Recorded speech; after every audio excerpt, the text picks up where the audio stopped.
Let's bring in Stephen Camarota. He is Director of Research in the Center for Immigration Studies. Thank you for joining us.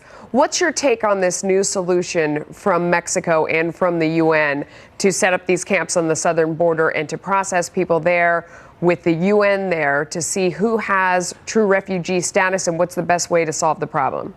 Yeah, well, here, let's explain a few things to your listeners. What's happening is that people are coming to the border. It's not so much that they're slipping past the border, that a wall would make that much difference. They apply for asylum at the border, and our laws require us to give them a credible fear interview, and typically shortly thereafter we parole them into the United States because we don't have the detention space to hold them. That's why we were separating people, at least a subpopulation, with the one who had children. So if you have a child, we're going to release you into the United States, and everybody knows that. So the system has gotten completely overwhelmed, and that encourages more people. We used to only have a few tens of thousands of people applying for asylum or in the queue. Okay, so what do you think of this solution, though, of processing people at the southern border of Mexico?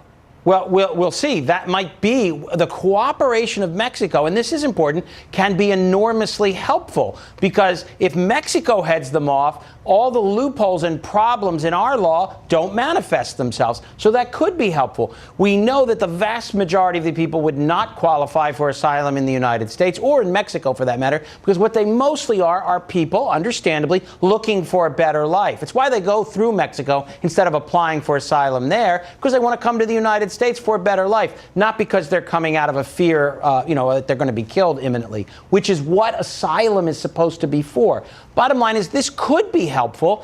It could head people off, but everybody knows that the goal is to get to the border. So people are going to continue to show up at our border. They'll just slip past this because this isn't what they want. They don't want a careful adjudication of their claim. They want to get to the border, be paroled in the United States while we're considering their claim, which takes years, and then they can live here as illegal immigrants and join the existing population. So the only solution is actually comprehensive immigration reform, where we come up with a way to decide possibly who can immigrate to the U.S. or not? I mean, the idea of... Well, no, this is not really about that. Comprehensive immigration is usually about amnesty in exchange for some kind of enforcement. This is different. The key loophole is to say that when you show up at our border and you've already gone through a third-party country that allows you to apply for asylum, you can't then apply for asylum here. No, I know, That's I understand that. I'm moving on to the next issue because I think we did that one. So I'm moving on to the idea that you talk about the people that are coming for economic reasons. So how do you deal with those folks? Because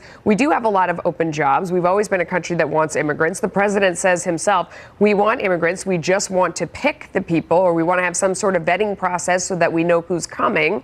Is that still the case? How do we work on that?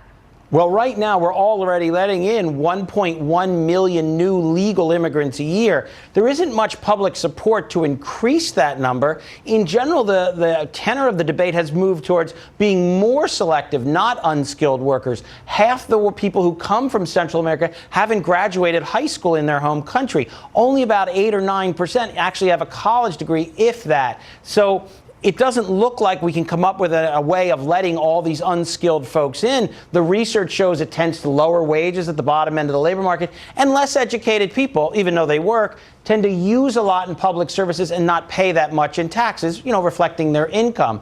So it's hard to make the case that we're going to let in a lot more unskilled people. Again, closing those loopholes and enforcing our laws when it comes to this immigration is our best option. So you sound like you're in favor of pretty much closing up that border. We don't need any more people. I mean, we do have a lot of jobs in the United States that people don't want to do.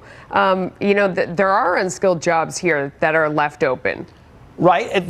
Employers argue that. It's a little harder to find that in the government data. Right now, we have a near record still people of working age who don't have any education beyond high school who are actually out of the labor market. And part of the reason is that real wages for workers with a high school degree or less are actually about 10 to 20% lower now than they were 3 decades ago. So I guess for my skepticism is, let me see rising wages at the bottom end of the U.S. labor market for a couple of years. And then maybe I'll believe that, we have a shortage. But right now, I think we've got to draw all those people back into the labor market who are sitting on the sidelines. Some people listening would say you're heartless. Others would say you can do math. It's interesting, anyone's perspective on that. Thank you, sir. Thanks for joining us today.